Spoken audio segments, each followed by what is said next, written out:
been implemented, and unfortunately the conflict continued.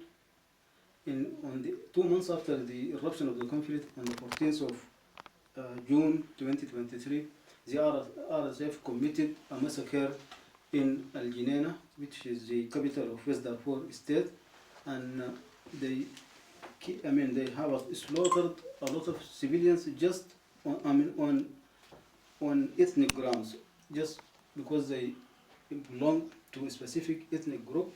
They slaughter them. Some of them have been buried alive, and some of them have been forced to dig their own graves and then to be shot and killed.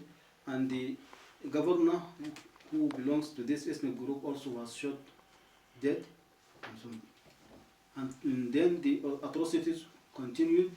There were a lot of efforts to put some sort of mediation, but did not reach any fruitful results.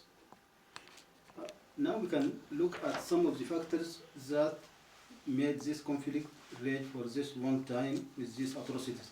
Now, as a result of this conflict, it is at the international humanitarian community, Sudan is labeled as the worst humanitarian crisis in the world. Because this is staggering. You have some numbers. Now, up to now, there are more than 11 million Sudanese who have been displaced from their homes as a result of the attacks by the RSF. Some of them have even been displaced twice or 3 times. Because when the conflict started in Khartoum, the people moved to the southern part of the country or the central part of the country. And then in December, when those areas had been also attacked by RSF, they moved to other areas. So this is one of the indicators why Sudan is the worst humanitarian crisis, because the number of displaced and the number of refugees. We have almost 3 million Sudanese have crossed the borders to neighboring countries. The majority of them are in Egypt. Also, as a result of the conflict and the attacks by the RSF, also they are, the health facilities in all the areas which are occupied by rebels have been destroyed, looted, or used for military purposes. Even in Khartoum itself, we have hospitals which, more than 100 years old. Now they are occupied by the rebels and used for military purposes, and they are out of service. So the health situation also, they are some endemic. Also in the last rainy season, there were also heavy rains and floods, which also complicated the humanitarian situation. So this is why Sudan is called the worst humanitarian crisis currently in the world. We think that there are some factors which contributed to this. The first one of them is that the atrocities, war crimes, and crimes against humanity and ethnic cleansing committed by RSF. This created a very hostile atmosphere against RSF and any negotiation with them. And the people are saying now, how are we going again to have confidence in such a people? They have been part of the security structure of the country, and then now they have turned against the civilians, killing, raping, torturing, and also they attacked all the civilian institutions, not only the government. Markets, the banks have been looted, universities, research institutions, even our national archive has been burnt down. The National Civil Registry, in which we have all the basic information about our citizens, has been burnt down by RSF. The records of our judiciary has been destroyed also. And so this created a very hostile atmosphere against RSF all over the country. So how are we going to accept such people to have a role in the future security or the political equation of the country? So this has made it very difficult for the people to accept them. This is one of the main factors that are prolonging the conflict. The second one is the fact that also RSF did not implement the Jeddah agreement. And so now the people are telling the government what are the guarantees that RSF are going to implement any new agreement if you go with them to negotiation. So also this is another factor which is prolonging the conflict. The third one is unfortunately there is an unhindered flow of unhindered flow, continued flow of military, logistical, diplomatic, and media support for the RSF. And unfortunately, this is the main actor in this field, as you all know, and as you all follow, it is the United Arab Emirates. The fourth factor is the unhindered flow of mercenaries. And you know that Sudan is situated in a very fragile region in Africa, and so it is very easy to recruit mercenaries. So we have mercenaries from neighboring countries and also from the Sahel region. We have even found mercenaries from countries as far as Mali and Mauritania. So this is another factor which is prolonging the conflict. Then compared with this one also is the response of the international community. Unfortunately, the international community did not respond to the atrocities committed by the RSF rebels with the urgency that this matter requires. Last week, there were some, or 2 days ago, there were some developments that we have condemnation of the latest massacres by RSF. We have condemnation from the United States State Department, from the Joseph Borrell, from the European Union, and also from the Ministry of Foreign Affairs of Germany. We hope that is going to be, others will follow, and to be to show how the world will respond in the next couple of months to the atrocities committed by the rebels. Also, we have, as you remember, in June this year, we have Security Council issued resolution 2367, in which the Council called on RSF to lift the besiege of Al-Fashir, which is the capital city of Darfur.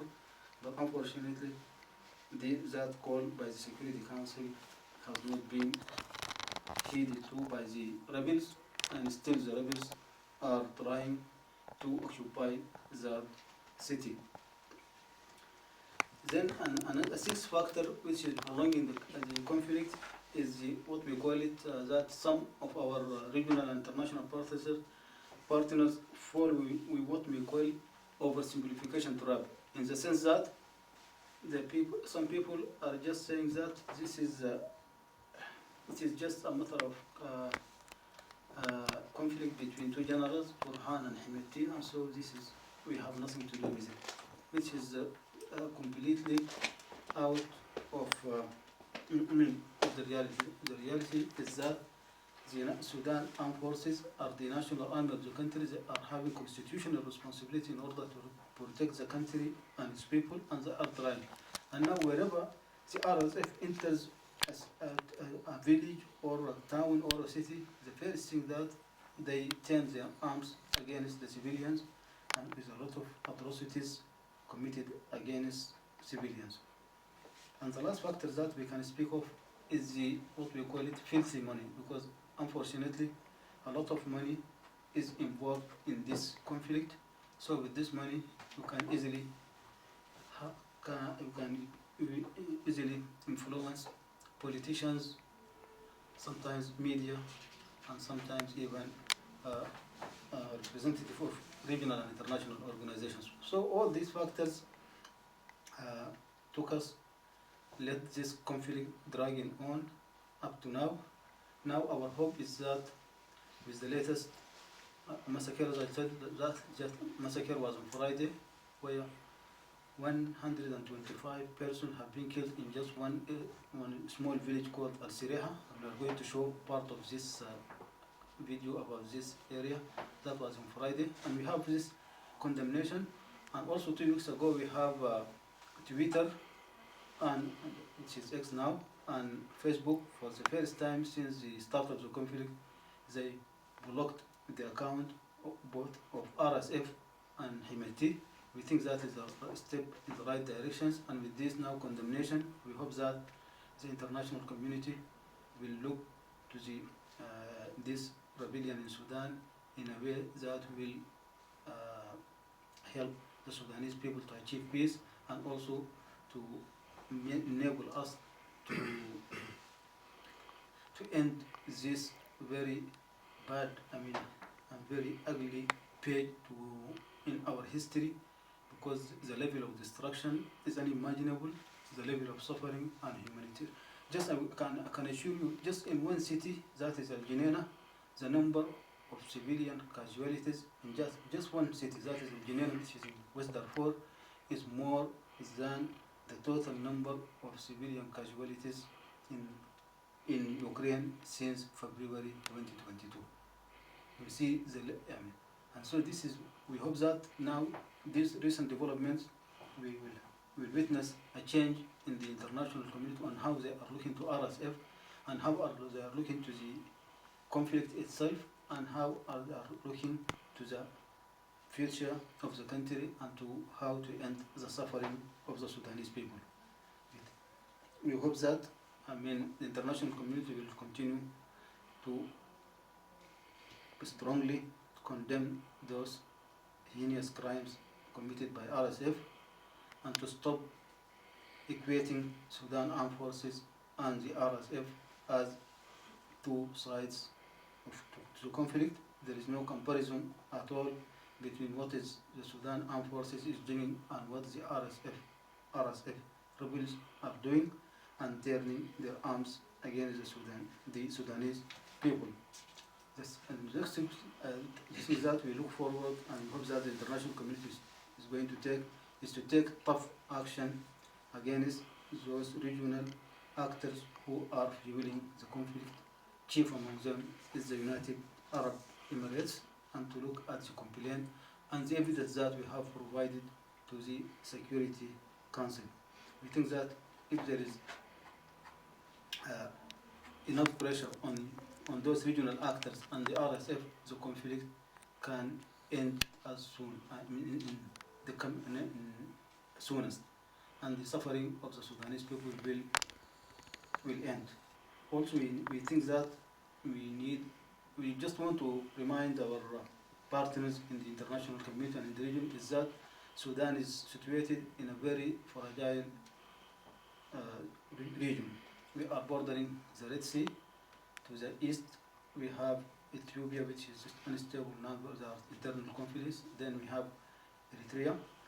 On the western part of Sudan, we are neighboring Central African Republic and Chad, and also in the southern part, we are bordering South Sudan. All this region, there are a lot of, it is very fragile region, and instability in Sudan will have grave consequences on the whole region. Even now, South Sudan is suffering a very harsh economic situation due to the fact that the rebel attacked the oil pipeline which transport the oil, the crude oil of South Sudan from the fields to the main port of exports in Sudan. We hope that the international community will see this conflict as not only a Sudanese matter, but as an issue that will have grave consequences for this wider region, stretching from the Red Sea and the Horn of Africa up to the Sahel region, which is also a very fragile, and we have a lot of terrorist activities in both regions, in the Sahel region and also in the Horn of Africa. If instability in Sudan continued and the Sudanese state is weakened more, this means will create a fertile ground for those terrorist activities or for these terrorist groups to move freely from a very wide area extending from the Atlantic Ocean to the Red Sea.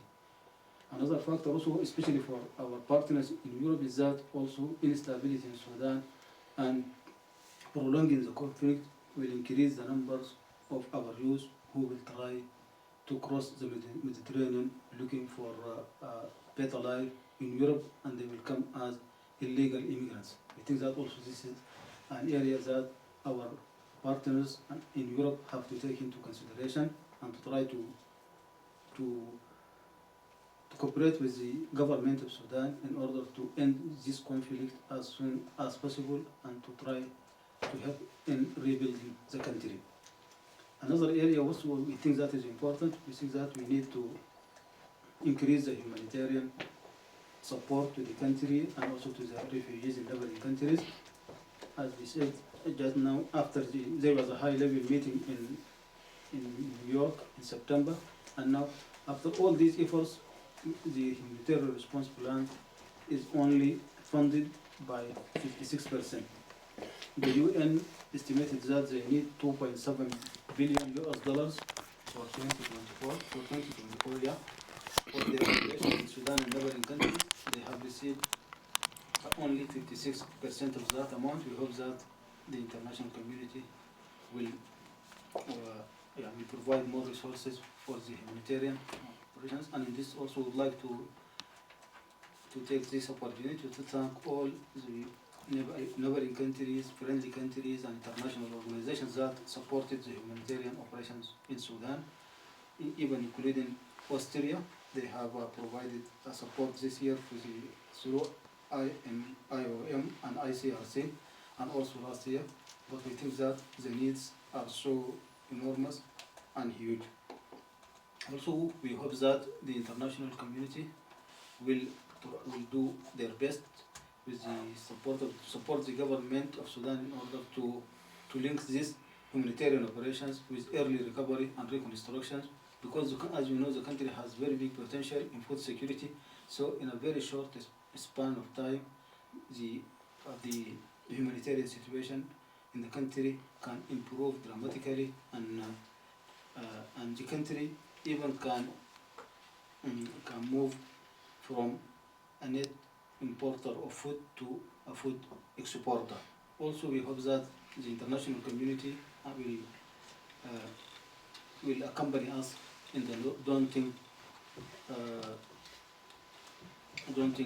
journey of reconstruction and development, including to accompany the Sudanese political forces and Sudanese civil society and all the Sudanese in their attempts to have a comprehensive national reconciliation process and also a political process that will take the country, to enable the country to conclude this transitional period peacefully and have a peaceful democratic transition.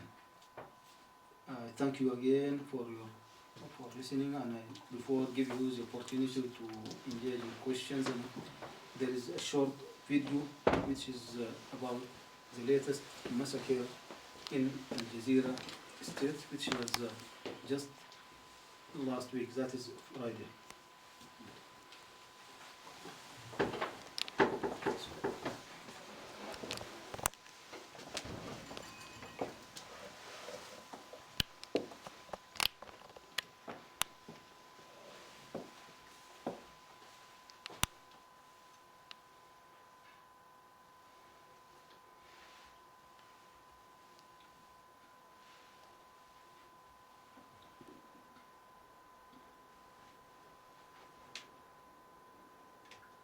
So this one, it was about the massacre in rounding up men, young and old, accusing them of being affiliated to Sudan's army. And in a third video, dead bodies lined up to be buried. It's a massacre, the man in the video says. More than 120 people have been killed in 4 days of attacks on El Sireha by the RSF. The group has been fighting the army for more than 18 months. The recent violence comes after its most senior commander in Al Jazeera state, Abu Aqla Keikal, defected to the army side.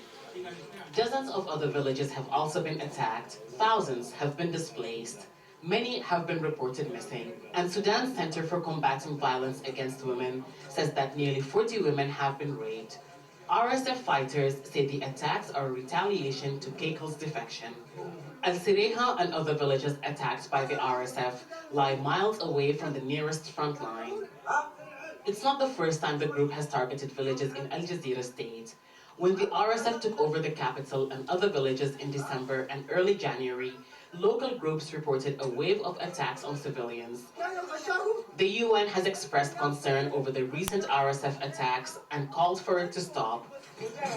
But the group raided more villages on Sunday, resulting in more deaths and displacement in a state that was once a refuge to those fleeing from the RSF in Khartoum and now finds itself being emptied of its residents by the same group.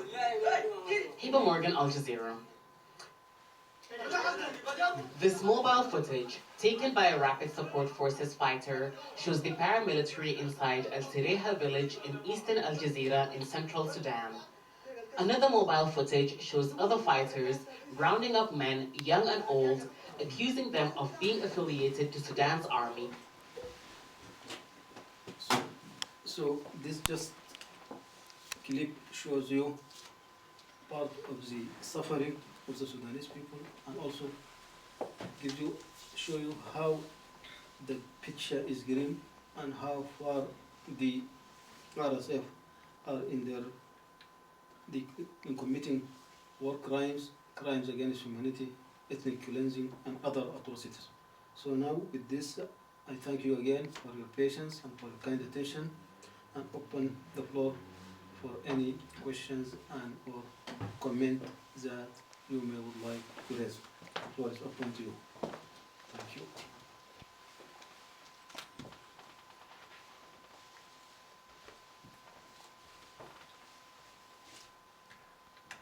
Maybe I can make the start then. So first of all, thank you very much for this invitation and this very informative talk. I think what was very interesting and important that you said in your presentation was that there is the trap of oversimplification in the discourse around the conflict. I think it's too easy to say this is a civil war, plain and simple. It's much more complex than that. The reasons for various potential for conflict go back many years. Now, one thing I was wondering that I would like to ask you maybe, because I'm wondering this incredulous excess of violence that we see manifested in the videos you've shown us. I wonder what you think the motivation of Hemeti and the RSF is in exercising this violence, because I mean, what is known, for example, is that they control gold mines, right? And this is one of the major sources of money, along with support from the UAE. But what motivation do you see the RSF to have to exert this amount of violence to try to fight the central government? And what potential do you see in stripping them of that motivation in order to undermining the source of their power, strength, Thank you very much for this question. Okay, as you may recall, in 2003 and 2004, also we have a lot of massacres in Darfur. At that time, it was perpetrated by the militia called Janjaweed, which later have been reformed and then taken into to be RSF. One of the main reasons why are they engaged, I mean they have this military coup because they want to control the whole country. They were in a very, you can say that, in a very advantageous position. They were economically I mean, at the political level, they were having Himeti was the second person in the country. Economically, as you have rightly said, they have their own resources, including the gold mines, and also they have foreign relations apart from the state, and also they have support that is coming from participation in the war in Yemen as part of the Arabic coalition. And for all this, they say that now it is time to, when they have these differences over how long are we going to integrate RSF in the national army, they are going to lose all that privileged position when they are going to be part of the Sudan national army. They are not going to have independent relations with them. They are not going to have independent, I mean, they are not going to have gold mines. They are not going to have independent foreign relations, and do not have independent foreign activities. So this is why they ask that we have to continue with this privilege for at least 10 years. And for the national army, it was impossible to have it like that, because we want to have 2 years, and in 2 years we are going to have elections, and then after elections we are going to have a civilian government. So we don't want a civilian government to inherit such a structure in which you have RSF composing a state within the state. Now, after the failure of their military coup, they say they have engaged in these atrocities. They think that this is the only way that can force the central government to negotiate with them and to go back to the pre-15th of April, to the status quo ante. That is to go to the same, to have the same, to have for them to retain all the privileges that they were having before the 15th of April. So they say it is going to be, to be a lot of pressure on Burhan and to accept them back. So this is why they have been engaged in these atrocities. And the second thing is that they see that also, which will lead to the same position, is that they think that these atrocities will have the international community will come they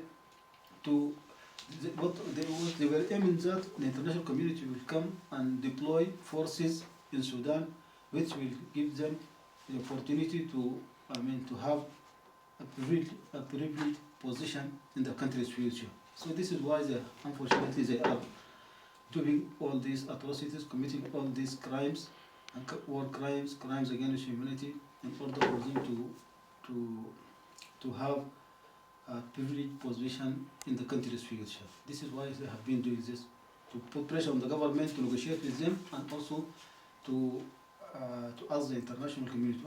And as you may recall, 2 days ago, we have on Monday there was a session of the Security Council on Sudan, and some members were asking to deploy international force for protection of civilians, because the pretext was that the civilians are suffering and that the government is not in a position to protect the civilians. So the best way to protect those civilians is by deploying international protection civilian force.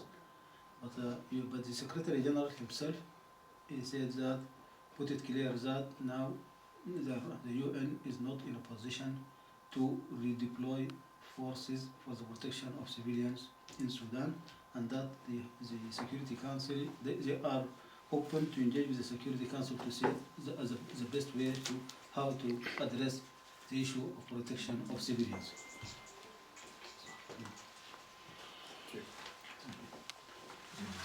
Yeah, I think related to this question of outside influence in the conflict, there is another party that's maybe of importance that wasn't mentioned yet. You earlier mentioned the influence of the United Arab Emirates in supporting Hemeti and the RSF.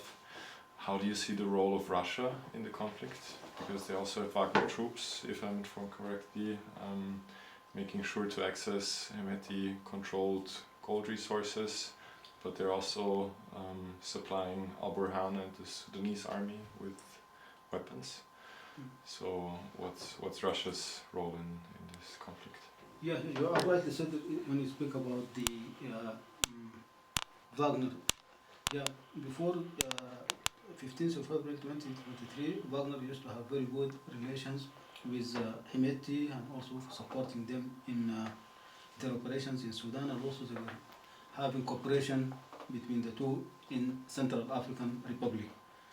But after the conflict, and after the atrocities committed by the rebels, by RSF, we have contacts with the central government have contacts with Russia, and we reached an agreement that they were going to withdraw all Wagner forces from Sudan, and now I can assure you that there are no longer any fighters, Russian fighters, or consultants with Hemeti. Now, at the beginning of the conflict, yeah, that was the situation, because they used to have very strong relations with Hemeti. But right now, they are no longer, and now they are having good relations with the central government. So right now there are no Russian fighters in Sudan? No. Now only have cooperation between the central government and Russia, as cooperation between the two states. As you remember, also because due to the sanctions and also in the former regime, Sudan used to have very good relations. In the military, you have used to have very good relations with Russia, and now we are continuing to still have that relations. But now Wagner is no longer an actor in the Sudanese conflict.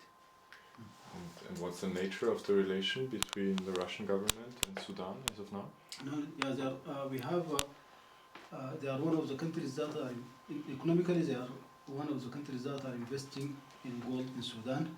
There is a Russian company investing in gold in Sudan, and also they are at the cultural side. They are also giving us a scholarship for Sudanese students, and also for university staff. At the military level, we have, as I said, since the previous regime, all our armaments are from the Eastern Bloc. We don't have. In the 1970s and up to the early 80s, we used to have some Western armaments, but right now we don't have any Western arms. And now we are trying also to convince Russian companies to invest in other areas in Sudan, like in one area is the railways. We think that the country is in bad need of modern railways, so this is an area that we want to cooperate with Russia, and also in mining in general, not only in gold mining, but in mining in general. Yeah. Thank you so much for your invitation, Mr. Ambassador. I would like to ask about the United States situation and the conflict in Sudan. Mm-hmm. In your opinion. Yeah.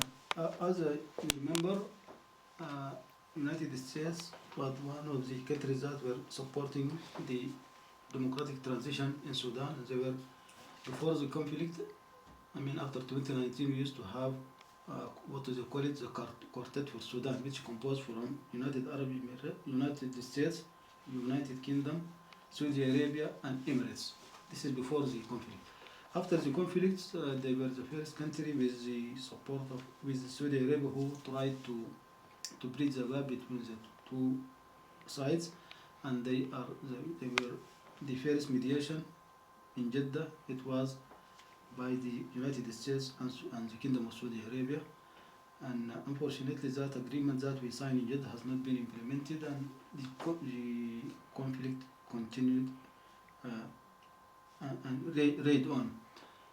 In August this year, they tried to have a new mediation in Geneva, but the government of Sudan did not go to that round of Geneva, citing many reasons. One of them is that in that arrangement, United Arab Emirates was one of the invited parties and to be as an observer, and the government of Sudan says that the United Arab Emirates is involved in supporting the rebels and it is not competent to be an observer.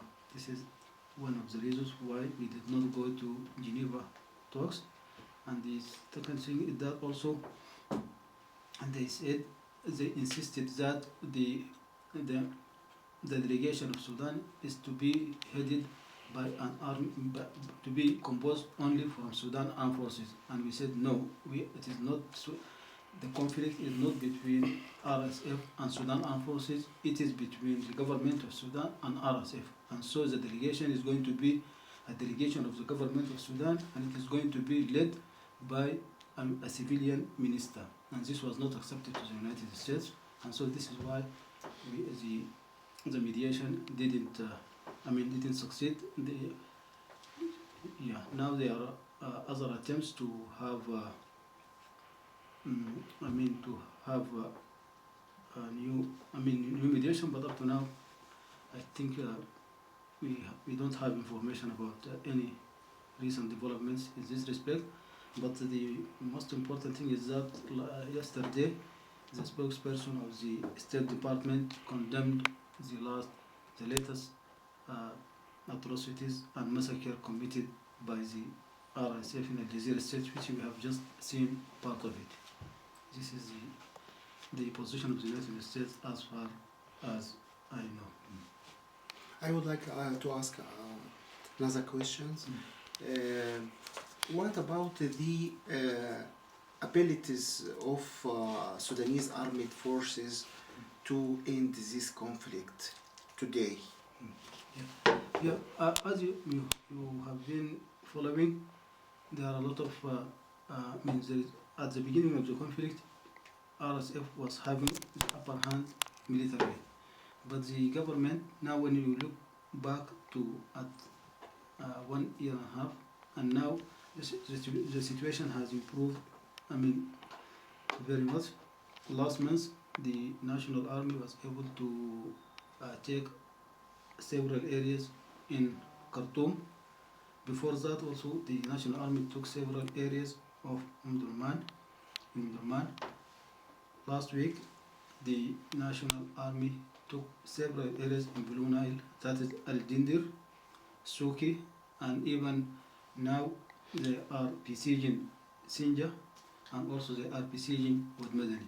Now the RSF, any area that now they lose it, they will not be able to take it again. So now the conflict now, at the beginning of the conflict, the Sudan armed forces was in a defensive position.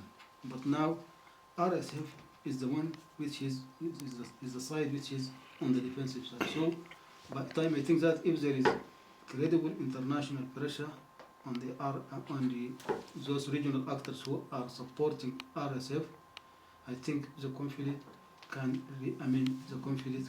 end in a short span of time.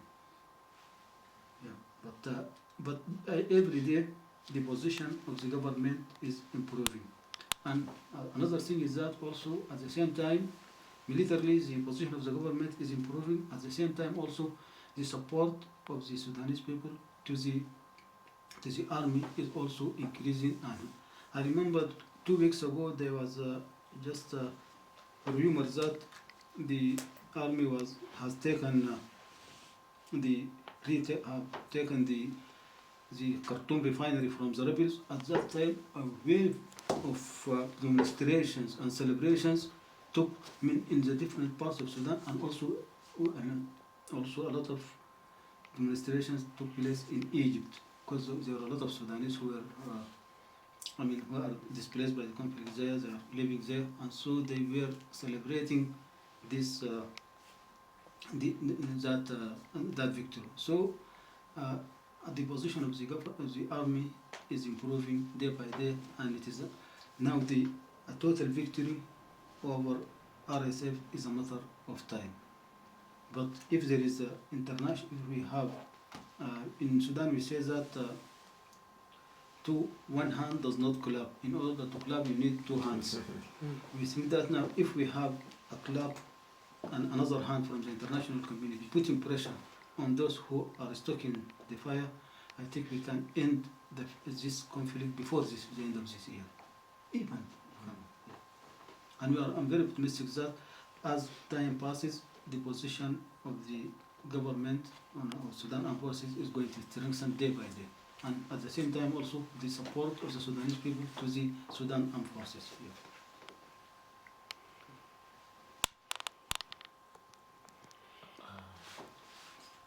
I have one more question. Yes. Earlier you mentioned the 2019 interim government, the FFC, I forgot the acronym. What do you see as the reasons for the failure of that transitional government and the democratization attempt, and what needs to change now that the next attempt at democratization can succeed? I think when you know that these democratic transitions are not easy. I mean, you have seen it in the region. We have a lot of challenges facing them. With respect to Sudan, the major challenge is that FFC, I mean, was a very broad coalition. I mean, it was having political forces. We have political parties. We have civil society organizations, and we have civil society organizations which are, I mean, not very small, and so it was like 124 components which made the FFC, and it was very difficult to reach agreement or to reach consensus among all those, and even sometimes you will find it difficult to have a syndicate representing a specific professional group. You have very big political party. I think now I'm now optimistic about the future, in the sense that now the people, they have learned the hard way that it is how far the country is going to suffer and how far the people on the ground are suffering if there is no consensus among the political parties. This is number one. And another factor also which derailed the process last in 2019, after 2019, is that there was no, I mean, the people or the political parties were not, at that time, were not prepared for what will happen after removing the former regime. But now I think now with this, after this horrible experience, after this, wide range destruction of the country, its institution, and the suffering, and the killing, the rape, all the atrocities, I think that now people are coming with a new vision to speak about the future. And the other thing also, the last thing is that also FFC, after we have these differences, we have another challenge that faces FFC, is that it was not, it did not accommodate all the political forces in the country. So some of them were outside this arrangement, and so they were not happy with that.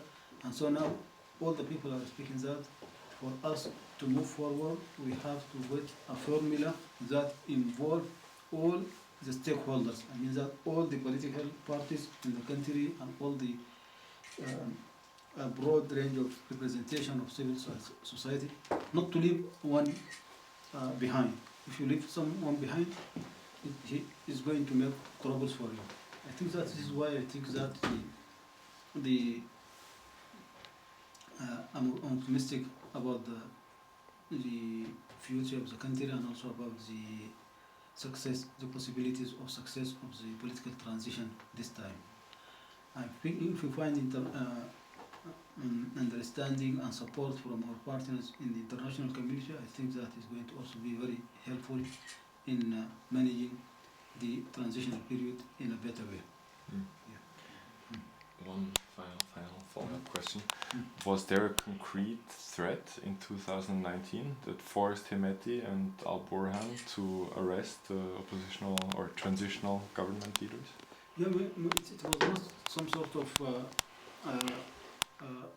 threat in that sense, but there was some sort of political instability since 2019. When the government was formed in September 2019, up to October 2021, there was no any improvement in the country because of this instability. For instance, we have universities, government universities, who have not been able to graduate a single batch since 2018. So those who graduated were the one who graduated in 2018. And also there was a high level of inflation, and also because of this instability, there was capital flight from the country to abroad, and also at the same time we have not been able to attract foreign investments. So all these combined together, and also we have those forces who have been, they see themselves as excluded, also they became as hostile to